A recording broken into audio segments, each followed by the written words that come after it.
Namaste, Vidwan Shivkantji, dear friend Mr. David Stollar, dear Lalitji, Vibhakarji, Pandit Vishwaprakash and Mr. Martin Bloomfield and friends.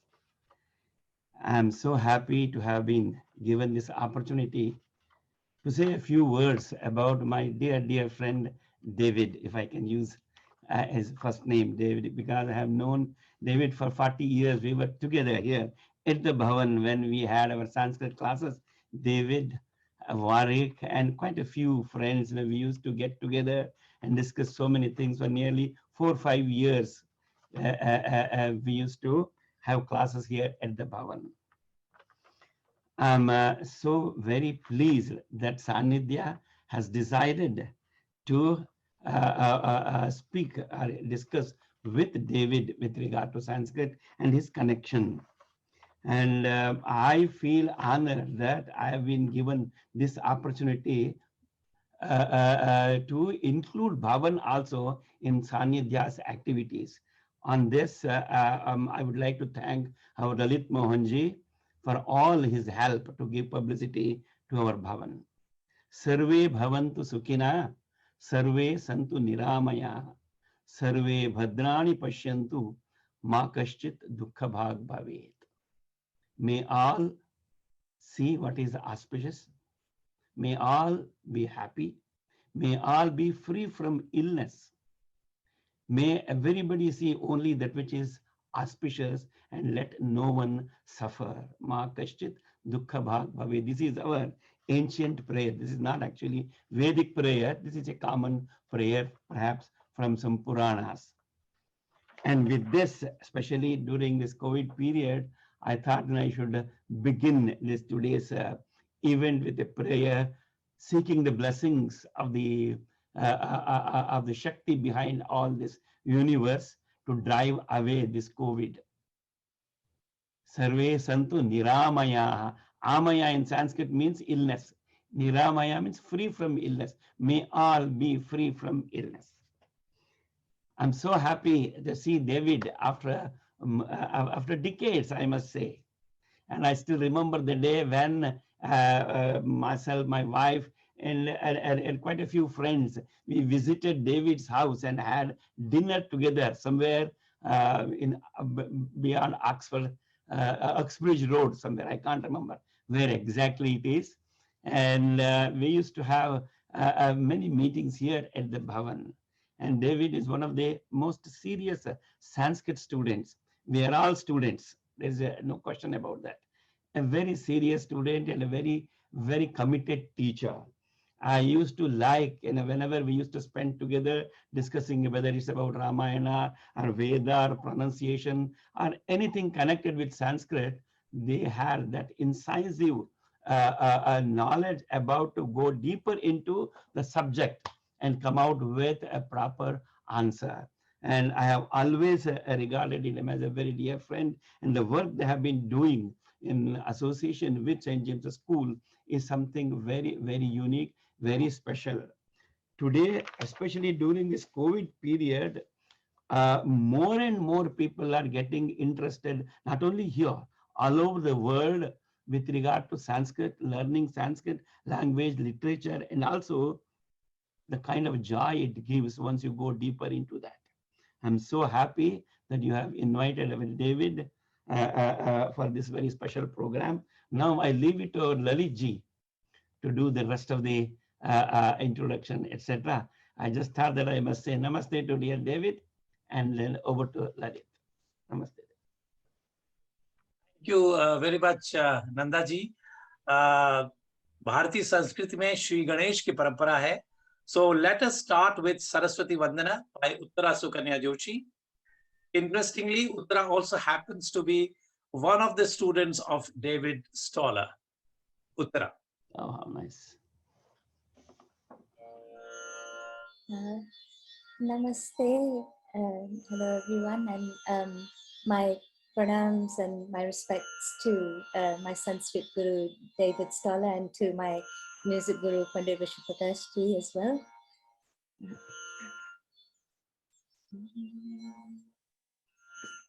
Ya kundendu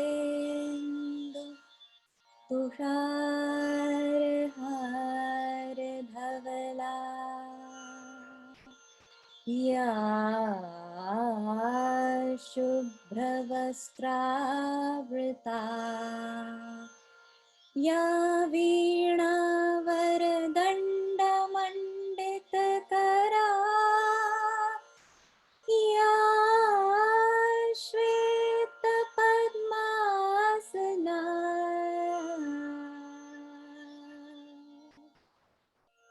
या कुन्देन्दु तुषारहार धवला या शुभ्रवस्त्रावृता या वीणावरदण्डमण्डितकरा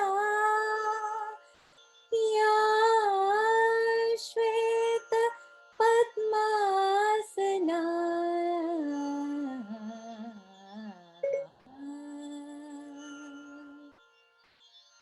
या ब्रह्माच्युतशङ्कर प्रभृतिर्भिर्देवैः सदा वन्दिता सा मां पातु Saraswati Saraswati Bhagwati निशेषजाड्यापहा.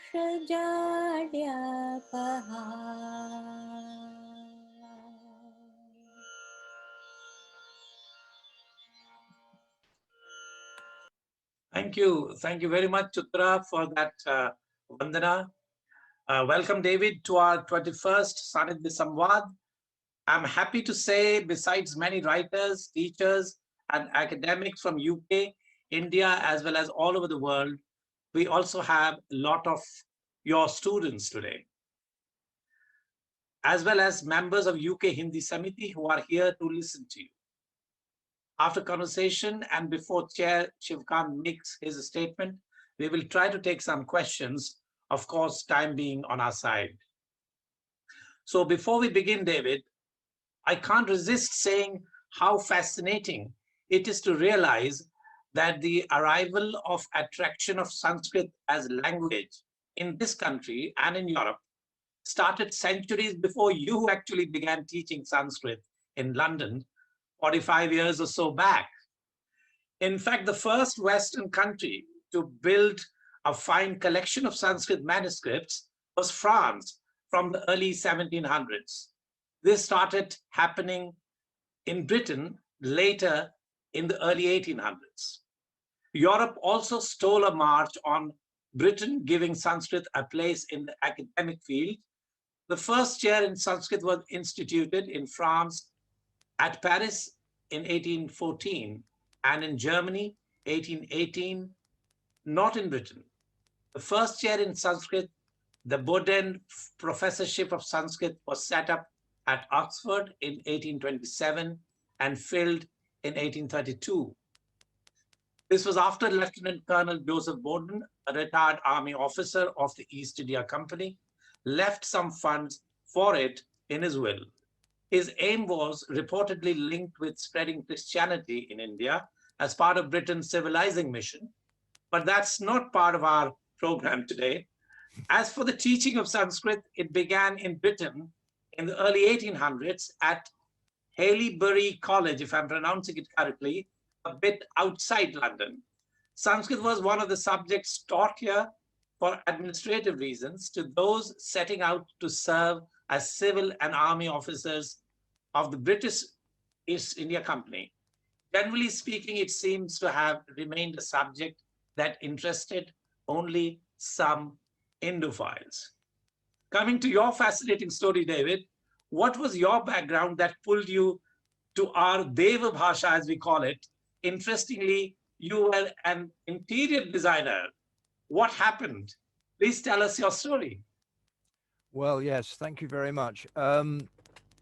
it is unusual. I have nothing in my background to lead to this, except that at the age of 16, this is my inner, or something of my inner story. At the age of 16, I became very depressed.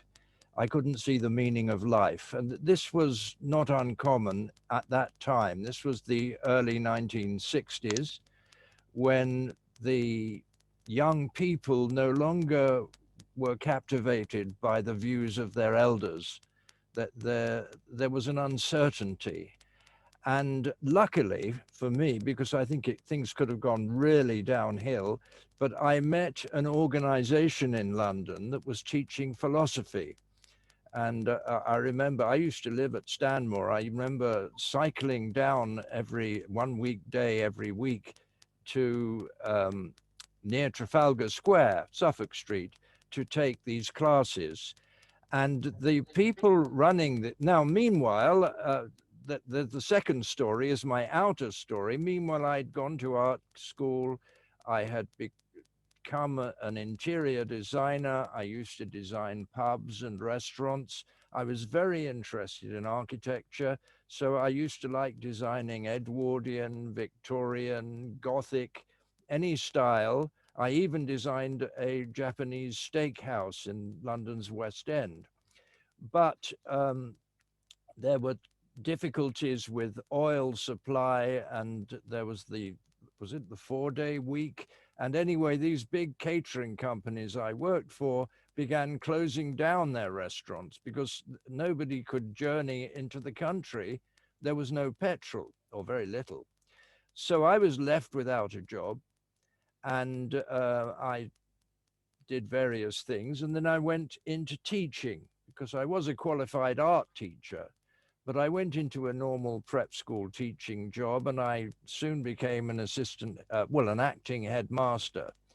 But then after that, I lost my job because I asked for commensurate pay, which was definitely a bad move on the part of the owner of the school.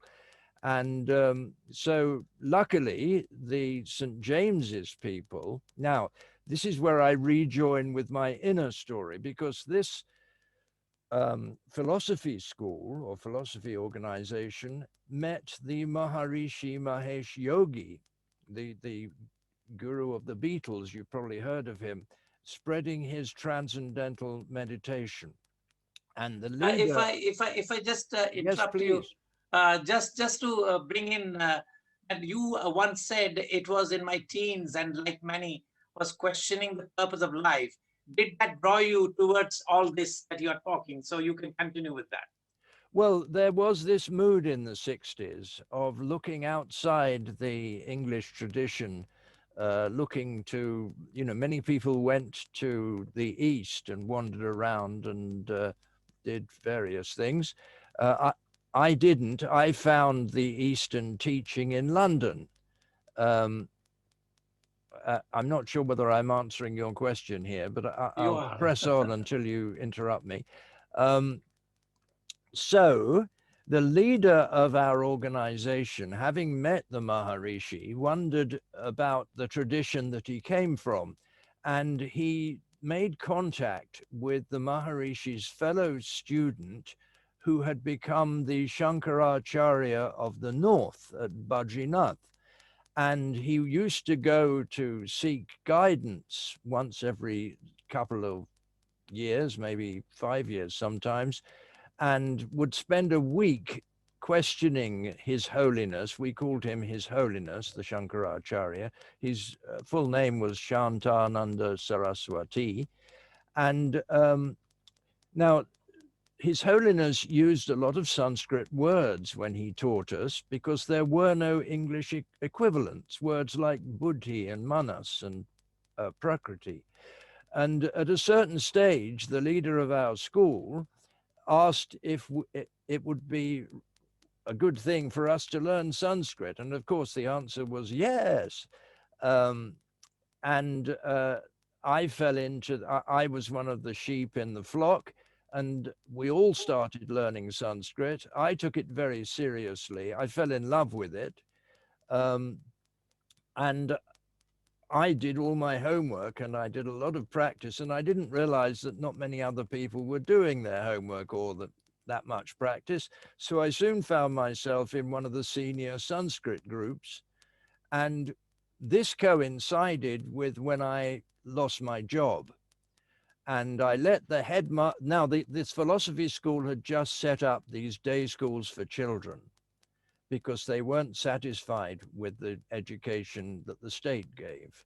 And we wanted in these St. James's schools to teach Sanskrit, philosophy, and meditation. So this was a new sort of school. And I luckily found a job there. They needed a teacher, and I was given a class full of 4.5-year-olds to teach. And in a little while, I volunteered. I'm so glad I did. I volunteered to write a Sanskrit course. I didn't know that much Sanskrit at the time, but for 4.5-year-olds, you can start with the alphabet. And I used to prepare a lesson every day and then give the lesson. And then in the evening, I would write it out and what I'd learned from it. And I kept those wonderful students till they were 16. So during that time, I wrote a course and books, well, in seed form anyway. And then I went, at the same time, I was teaching the other classes in the school. So I could try out what I'd learned from my own class on other classes. And this, I would say, was the best way to write a Sanskrit course, because you're testing it out day by day. David, if I just ask you, interrupt you a little, because I've attended some of your classes, the way you have developed teaching of Sanskrit is totally different from the traditional way that we have been learning Sanskrit in India. So how did you come to this new way of learning or teaching Sanskrit? Or would you like to also define that?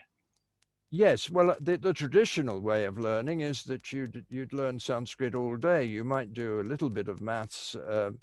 I think you'd do Panani in the morning and Kalidasa in the afternoon. This is the Gurukula method. I'd love to do that, but we had to teach geography, history, English, French, Greek, Latin, and also have rugby and cricket in 2 or 3 afternoons a week. So there were only a few lessons a week that I could teach Sanskrit. So I had to imagine or design a system where they could learn quickly in just a few lessons a week and without wasting any time, which meant they didn't learn reams of stuff off by heart. They did learn a lot of Panini Sutras off by heart, because here's worth mentioning, His Holiness, when His Holiness was asked, how should we learn Sanskrit? He said, well, take up the Laghu Siddhanta Kaumudi of Varadaraja Acharya, which is a book of sutras with explanations. And that's what we learnt before we learnt any other Sanskrit. It's a very strange way of learning Sanskrit to start off with Panini when you don't actually know much else, but that's what we did. And in many ways, I'm grateful, because I got a sense of the system of Sanskrit, the glorious system that Sanskrit is. And it's no wonder it's called Sanskrit, which means perfect. And so I taught these little children, I taught them Panini Sutras, and we got a long way on that. But once we got to the senior school, there just wasn't the time to keep it up. And we had to start thinking about exams, because the parents wouldn't have countenanced us teaching Sanskrit if it didn't lead to an exam. So we had to design the exams and get them okayed by exam boards. And that's how the second part of the course developed, and we wrote textbooks. Right, I'll stop there for any question. I would like to ask you here that because you had a great contribution at the development of Sanskrit teaching at St. James, would you explain how you came to that and how it has continued, and you also headed that place for till you retired in 2012. Yes. Well, I had to train up other teachers. You know, if we were teaching, if the whole school, which was say 300 boys, 300 girls, and 150 juniors, if they were all going to learn Sanskrit, they needed Sanskrit teachers. So I had to train up some of the staff to teach Sanskrit and to write a course that they could follow. And all this, by the way, was really exciting. I feel very, very grateful that I fell into that situation, because really, in a way, only one person could take that on. I soon found some very good assistants. Warwick Jessup, who's still the head of Sanskrit at St. James's, he joined me after a little while, and we sent him to Oxford to learn properly, not like me. And he came back and he's been a very good teacher. I trained up Helen Harper, who became the head of the girls' school. And I'm sure my wife is sitting there wondering when I'm going to mention her. She helped me enormously. She took the boys that I found difficult to teach so that I could go much quicker with them, with the more able boys. And I'm sure those boys she took on were quite satisfied not to be pushed too hard, and I'm sure they loved her. So eventually we had other schools in places like Australia, South Africa, America, and we supplied a Sanskrit course for them. We used to meet in the summer for a week and train up the teachers from other countries. So it was a wonderful project. And we thought we were going to change the world, because just like in the West, everybody learned Latin, and that became the lingua franca, I think it's called, of educated people. We thought that if we worked hard, we would make Sanskrit the language in the West for educated people. Well, so far that hasn't happened. But St. James's are still carrying on, doing a good job. And just for information, what I do now is I teach adults, and they like the children's course. It's not academic, it's full of stories. And by the way, I must give a word here to Nanda, that the Bhavan was extremely helpful to us. We used to go, as he just said before, we used to go to the Bhavan to check up that we were on the right track. And when we wrote our textbooks and our stories, which were all based on the great epics, Ramayana, Mahabharata, etc., we took our stories along to Nanda and to Shastriji to check that they weren't stupid, because I've got several books at home which are composed of notices found in Chinese and other hotels, which purport to be English, but which have been written with the aid of a dictionary. One of the books is called French Widow in Every Room. And I didn't want to be writing a course full of ridiculous Sanskrit that wasn't at all what it was meant to be. So luckily the Bhavan was there, and we got this very willing help from Nanda and Dr. Shastriji. If I just try to bring in a point that because I have attended some of your classes, I couldn't continue, and I have seen personally that you have a brilliant sense of humor, and you attract people from all nationalities. I saw there were people from Europe, from different countries, as well as a lot of people from India who have the kind of background that I have. So what is, how would you define your sense of humor and your style to tackle and to discipline, adults? Right. Well, the discipline comes from being a school teacher. That comes naturally after 40 years, and that's very useful. The other side of it, Well, I'm from a Jewish background, and for Jewish people, jokes are part of their Shastra.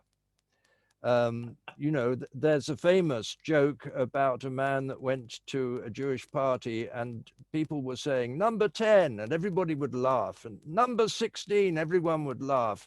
And the man said, "What's going on?" He said, "Well, we all know the jokes so well that we don't need to tell the jokes, we just say the number." And the man said, "Okay, I'm going to tell a joke. Number 6." There was complete silence. And the man said, "Why did no one laugh?" And he was told, "Well, it's the way you tell them." Anyway, that was one of the 300 jokes that my father taught me. And so I was brought up on jokes, and usually you can illustrate anything with a joke. And strangely enough, His Holiness, Sri Shantananda Saraswati, was full of jokes and stories.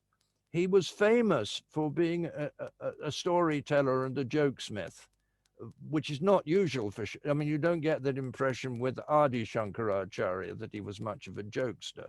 But anyway, this man was I got my lead from there. And it is true that most of my pupils now are from Hindu backgrounds. And I think this is very beautiful because they want to find out more about their background, which is such a wonderful background.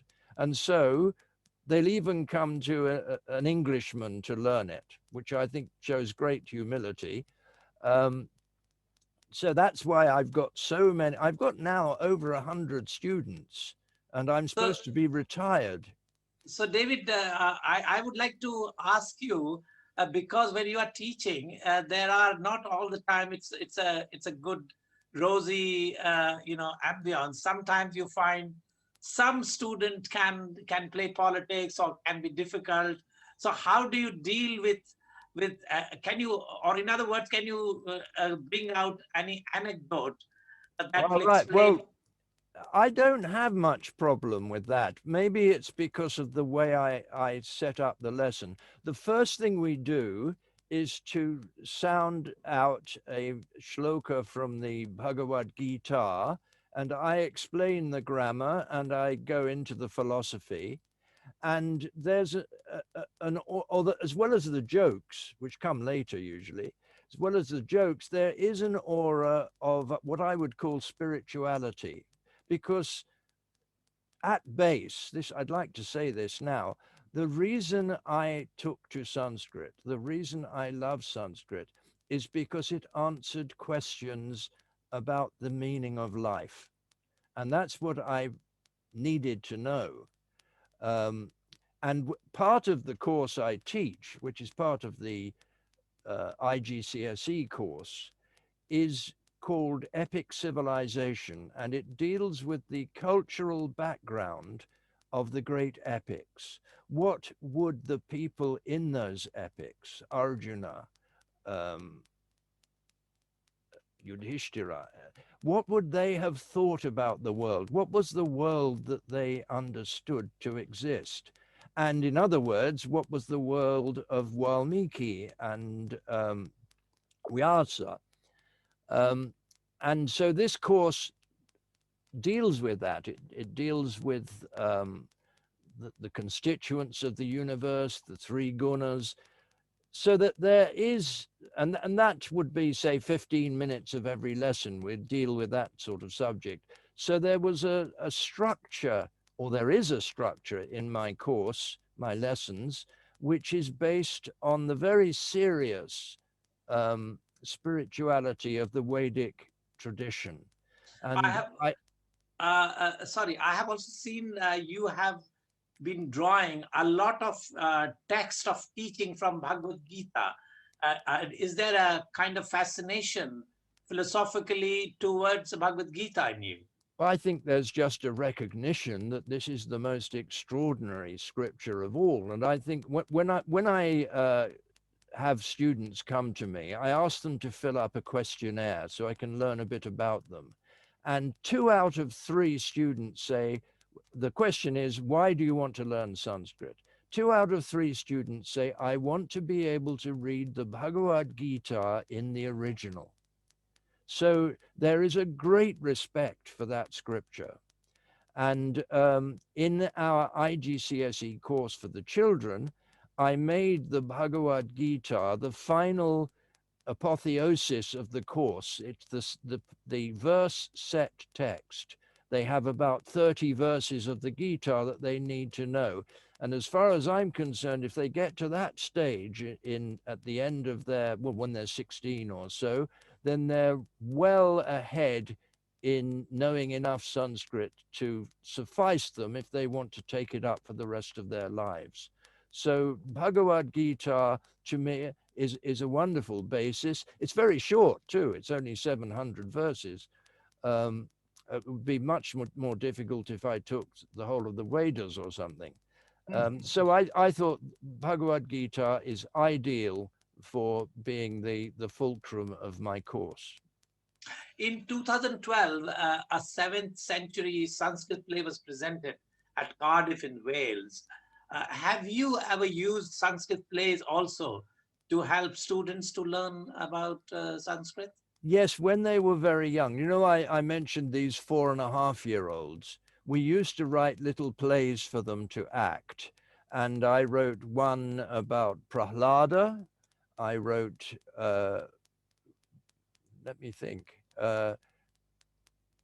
Yes, I might have written others. I don't remember. It seems a long time ago. We used that, but once the children get a bit older, you don't have time to do that sort of thing. At least I didn't, because you have to get through the program for the IGCSE. And I remember going through some plays with Nanda at the Bhavan. I'm not sure whether he wrote it, but there was a shortened Ramayana play. And there was a play about a great rock. Do you remember that? Sheila. Nandani wants to say something. Yeah, actually, yes, you're right, David. It was written by Shastriji. Right. Sakshi Shila, a play that we all enacted, including our Subhanu. They were all involved in that. Subhanu Saxena. Right, I remember. Yes, you are absolutely Subhanu. right. We did that. Yeah, carry on, David. Well, there's not much to say about plays because I think I've said everything. Right. So we can take one more. I can take one or two questions, and then I can open it to others who can ask you some questions. And I'm sure some people, there are your students, and I've already got one or two questions from my friend Sohas. Recently, one of my last questions would be, recently the future of Sanskrit seems to be under severe threat. Would you like to speak something about it, and what would you think to resolve it? Well, the future of all academic subjects is under threat with this new, what they call wokeness. They're trying to destroy all traditions, and that's the world we live in at the moment. And my answer to that is very simple. If we wish to preserve Sanskrit, we have to live according to the wisdom that is enshrined in Sanskrit. It's not a matter of just knowing Sanskrit or being able to teach it or read it. It's being able to live according to the Bhagavad Gita, obviously, the Upanishads, and the examples given in the great epics. We have to live it, otherwise it can't survive.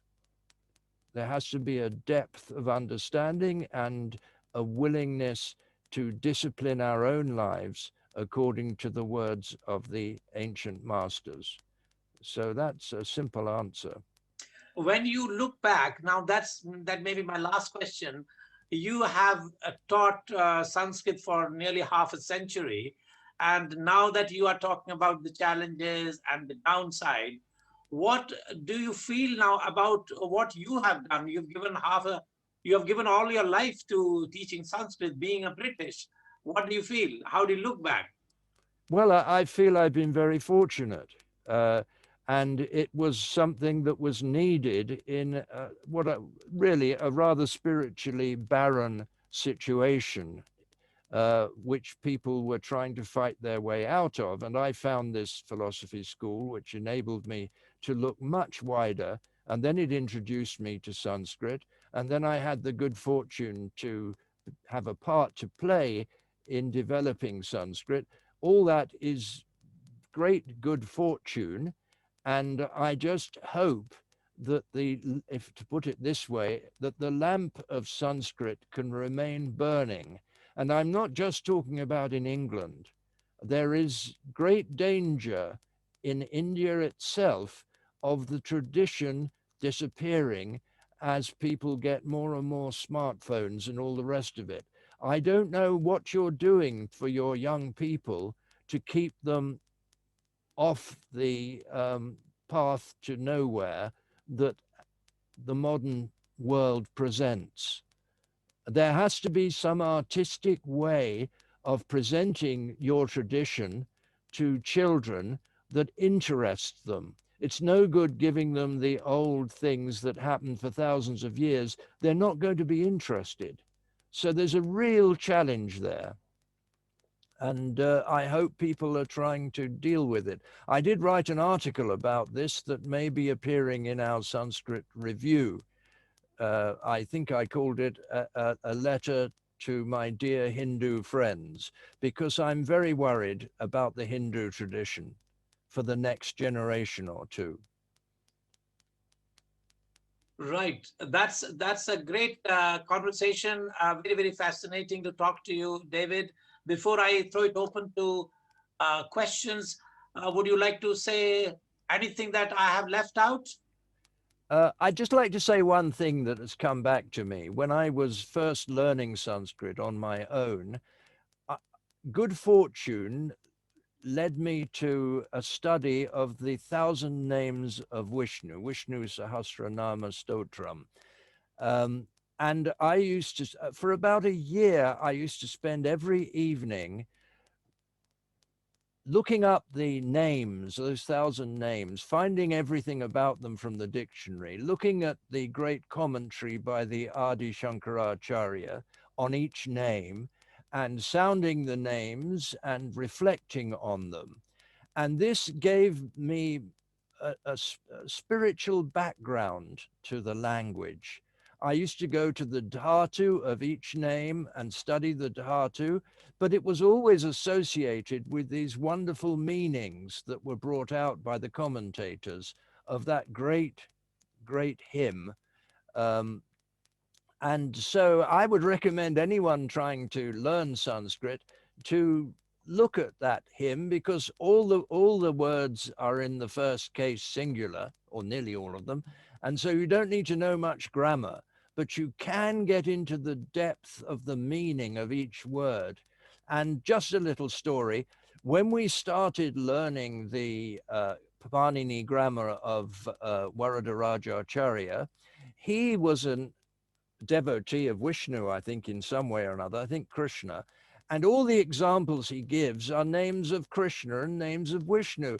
And I used to sit in that group beaming because of these beautiful names. And I think the teachers of the group thought I was beaming because of the grammar and the sutras. So I was given more and more to do, them thinking that I was really switched on about the grammar, but actually it was those lovely names that came up. So I'll leave that. That's just a little story. Great. Thank you very much. And I will now throw it open to anyone. And if Suhas is there listening to me because he sent his question, I would like to give it a go with Suhas. Can you hear me there? Yes, Suhas. Yes, carry on.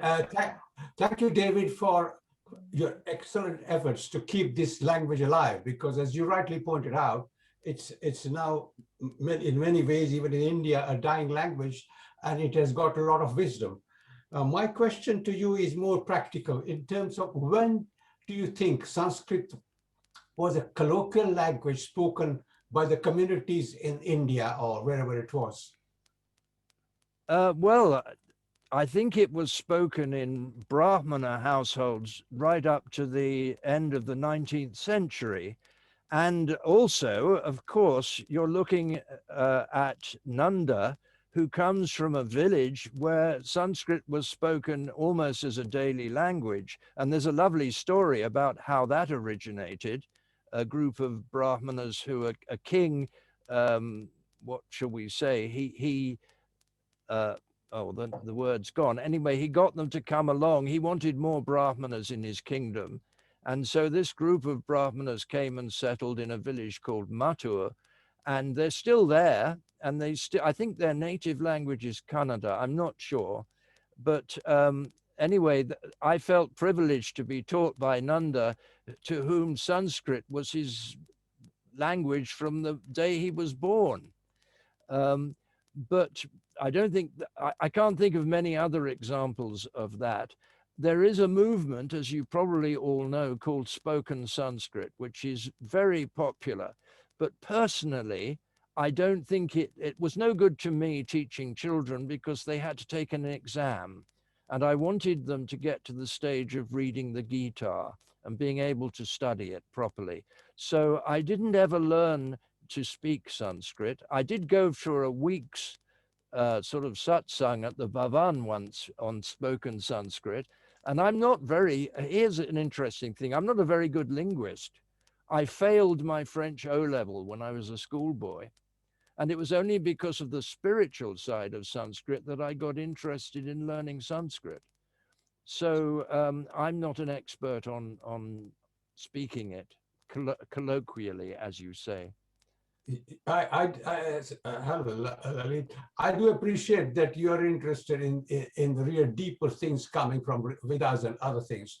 But I'm also interested in finding out that all the Sanskrit has gone. What impact had Sanskrit had on the Indo-European languages afterwards? Well, it's always been respected as very close to the source of the Indo-European languages. And that obviously is many languages in India and the East, but also languages like Russian, Lithuanian, very interesting, and very many, all the Latin languages, Greek. So it will always remain as a well-known influence, but whether people will still learn it. It was in the 19th century, in the West, Sanskrit was like rocket science. You know, if you wanted to be really bright, you'd go and study Sanskrit because that was a sign of a really superior intellect. But then rocket science took over and the technological bias in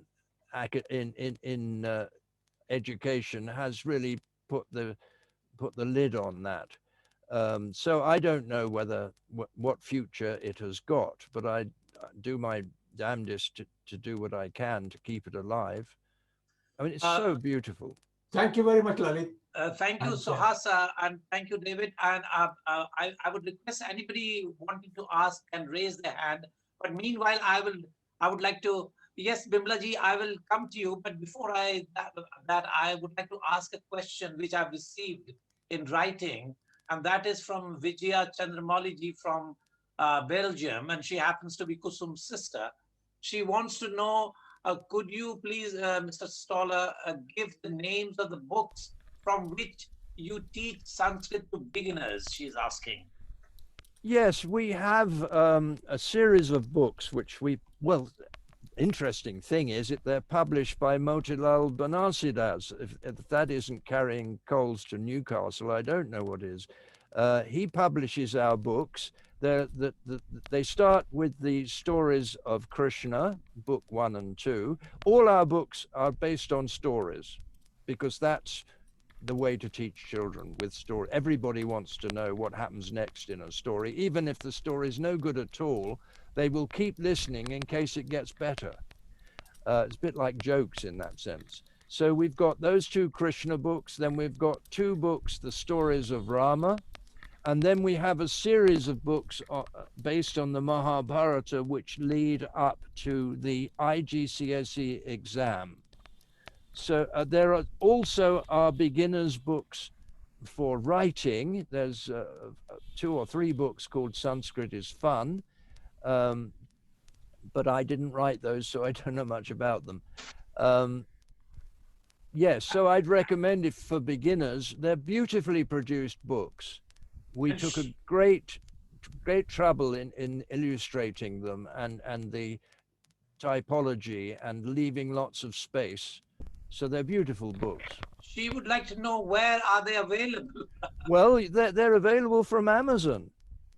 You just Okay. type in stories of Krishna or story of Rama, I think that's the two names, and you'll soon get to those books. And they're about £10 each, I think. I would like to go to Bimla Thakur now. Bimla ji, please go ahead with your question. Yeah, I just wanted to ask David this question, that where did he learn Panani grammar? I mean, how did he manage to learn Panani grammar? It's pretty hard, isn't it? It is. We went, well, first of all, you've got the Laghu Siddhanta Kaumudi, which is an easy, it means the easy textbook, but it's not easy. And we struggled through it. We more or less taught ourselves. We didn't know much about it. It took us ages to get through the first chapter, and we began to speed up after that. But I've always had a dream of teaching the Panini grammar. I once had a group which got up to chapter 5 of the Laghu, and then people moved and this, that, and the other, and the group fell apart. But I'd love to teach the whole of it. So if you can get a dozen people together, Bimla, I'd be happy to teach you. There's a question that Gumti wants to ask. She would like to say a few words to you, as she has been a school principal and was in school that taught Sanskrit till grade 8 as a compulsory and made it interesting. Gumti, you can come and ask this question if you want to. Yes, good evening, all of you. This is a wonderful evening. I have joined in at the invitation of Kusum, who sent me rather late, but I had enough time to join in.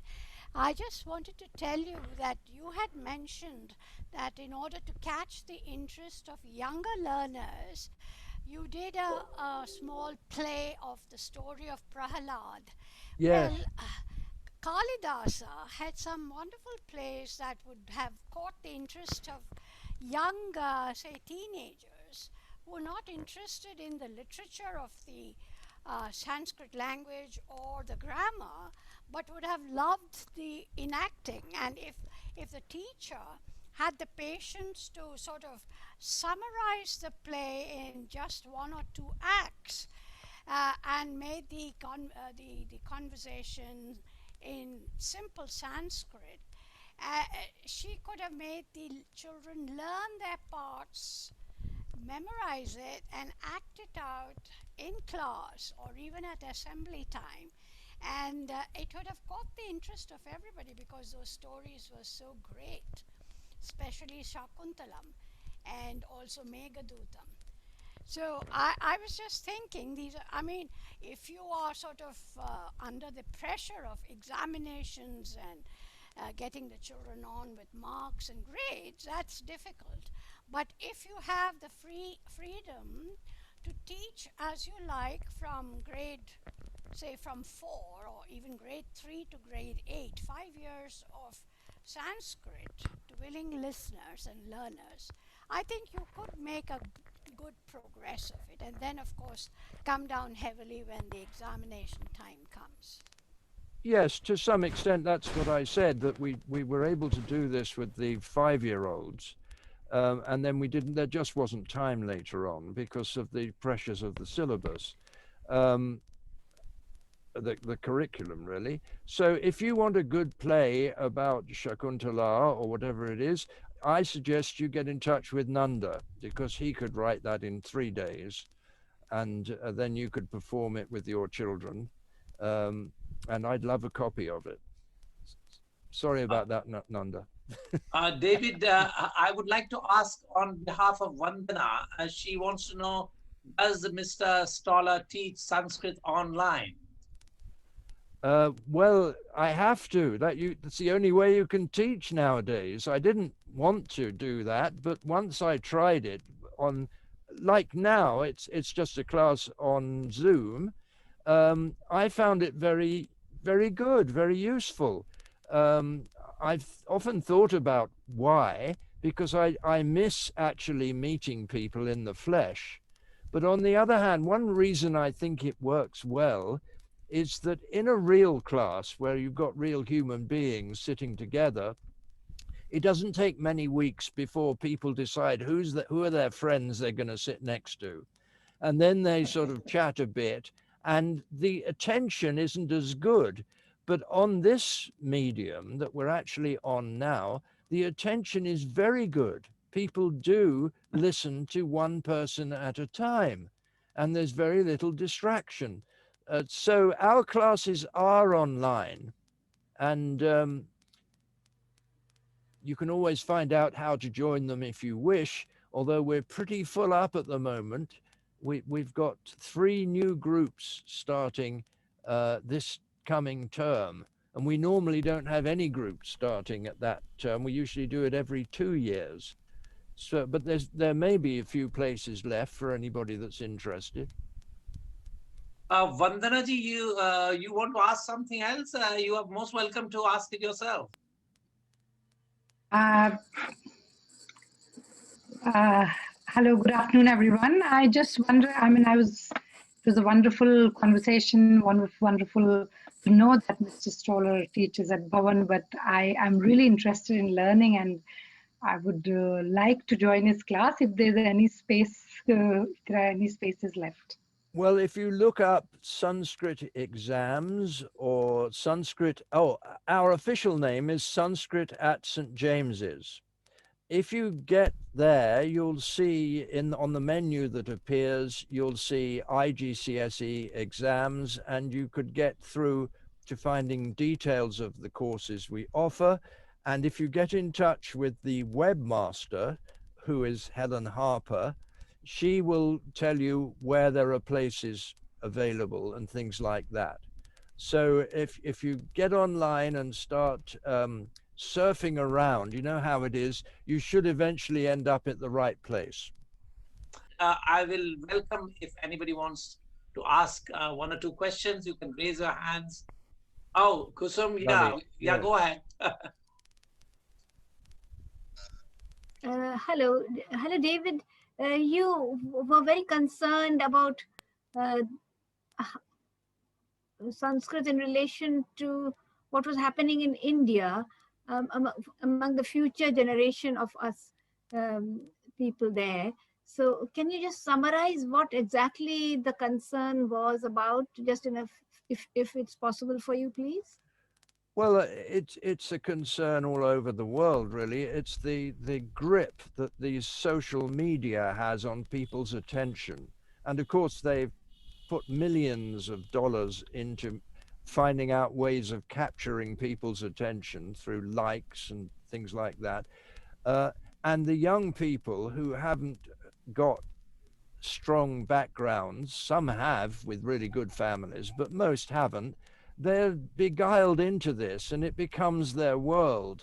And the world of Sanskrit doesn't belong in that world for them.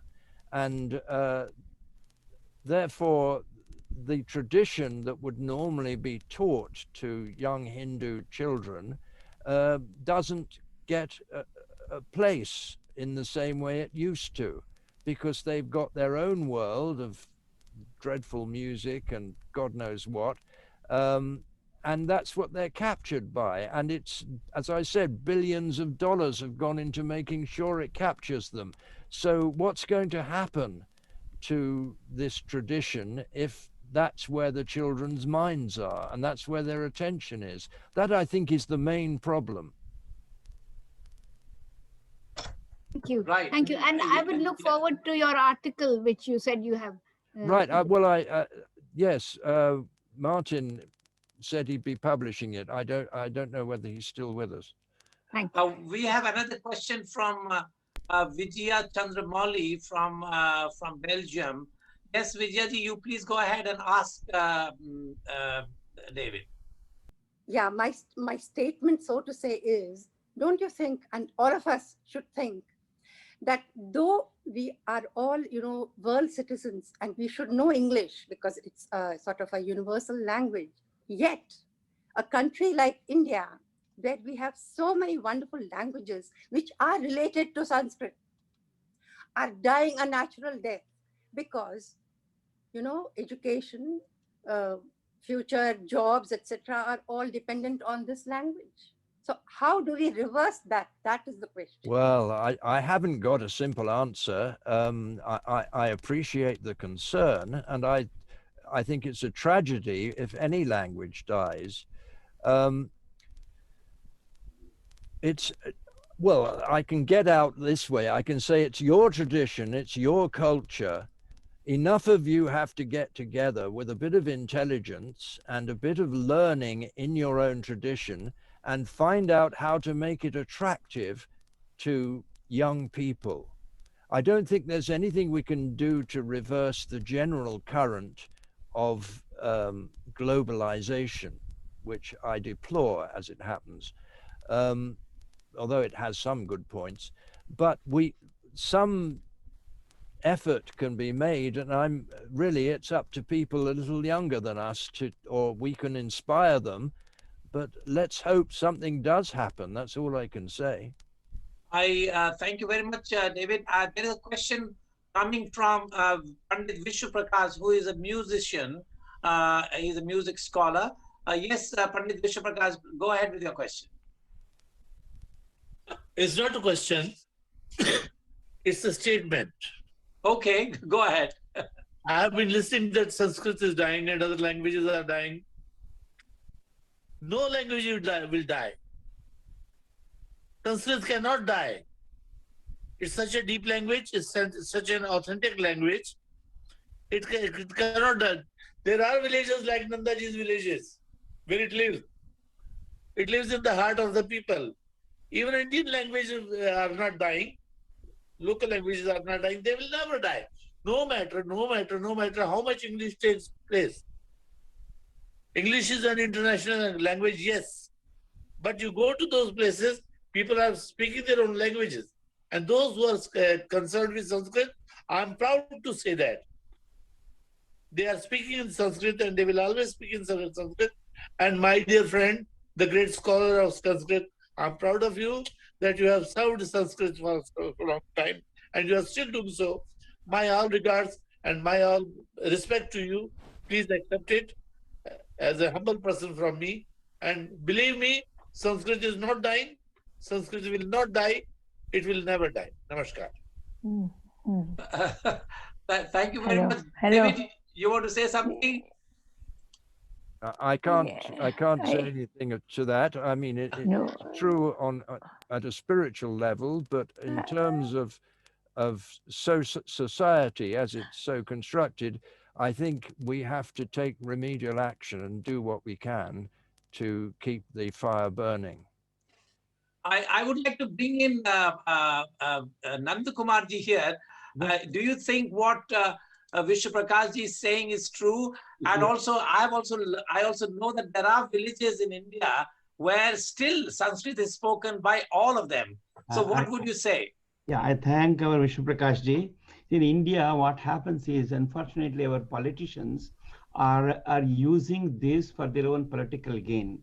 Sanskrit is not in competition with any language. What they are doing is Sanskrit is competing with your own mother tongue, saying that they are pitching each, mother tongue language against Sanskrit. As a result, we have seen the kind of a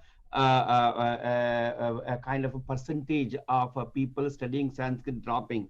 But it's not, they should remember that Sanskrit is a complementary language. It only enriches their own mother tongue. And also more and more people are studying, though what David says, he has a point. But unless we all wake up now, the kind of, thing that we can do now, if we leave it too late, then there may be a kind of danger. But still, today, there are more people studying Sanskrit what it used to be about 20, 30 years ago. That much I can tell you. I thank once again all the people who are here. I especially thank Miriam Stollar, and I immensely thank David for coming to our show for this Sannidhya 21st session of the Sannidhya. And of course, I thank Nandaji